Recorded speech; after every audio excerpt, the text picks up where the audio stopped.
in the headlines. You heard the rumors. Something is approaching. A mysterious object, a rogue planet. They say by December 2025, we'll all see it in the sky. Scientists are baffled. Governments are silenced. But what if everyone has it wrong? What if this isn't an astronomical event, but a spiritual one? What if the greatest threat to humanity isn't coming from outer space, but from within all of us? Negative energy have the power to reach God's ears, and in response, He always sends back a warning or sign that we need to reverse negative energy into positive energy before it's too late. For years, we called it Nubaru. We feared it as a physical destroyer, but ancient texts and modern channelers have hinted at a different truth. They say this object is not a ball of rock and ice. It is a karma reflector, a focal point of cosmic balance. Think of it not as a thing, but as a mirror.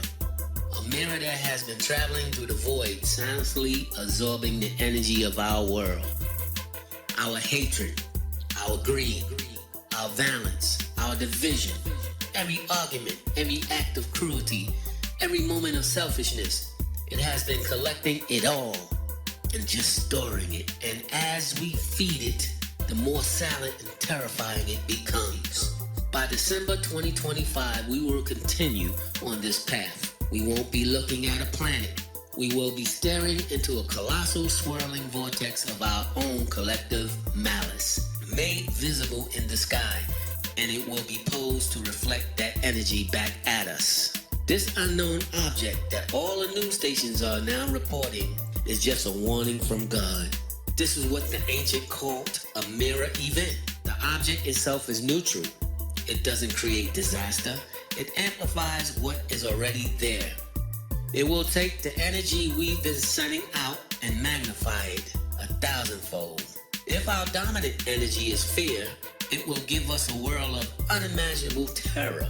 If it is hatred, it will reflect a reality of pure conflict. If it is division, it will shatter our societies completely. The external catastrophe will simply be a perfect reflection of our inner state.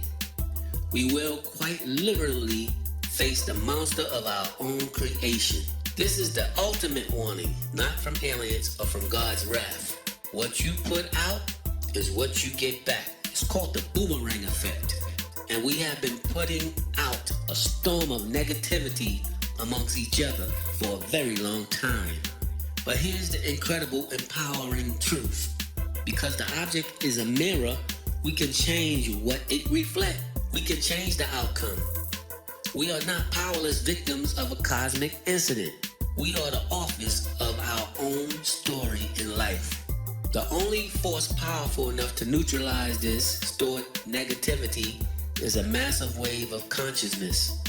Intentionally positive energy.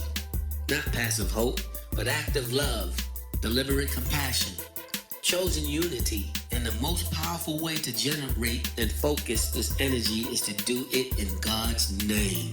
I'm not talking about religion. I'm talking about the universal source of love and creation. When we act with love in God's name, we tap into the purest, most potent force in existence.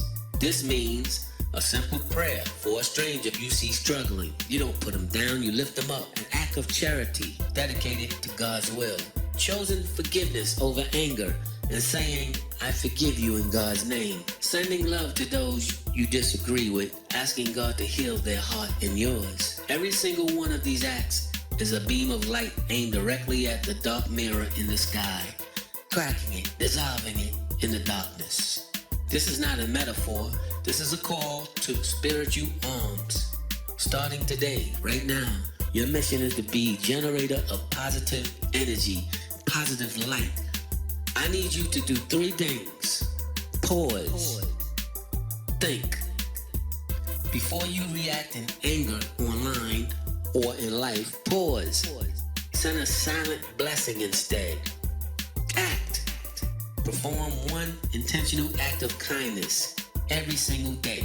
Whether you hold a door from someone or give someone a smile, and dedicate it to God. The third one is share. Share this message, not to spread fear, but to spread understanding and hope. We need a critical mass of people understanding the real game being played here. We have until December. That is not a deadline for doom.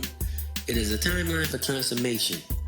We can turn this event from the greatest catastrophe into the greatest awakening in human history. We can look up in December and see not a warning, but a testament to our ability to change, to love, and to save ourselves. The choice is ours. We must send out positive energy before it's too late, because our whole solar system is listening. God himself is listening to our negative energy we're using on each other. And the response is too great to not change.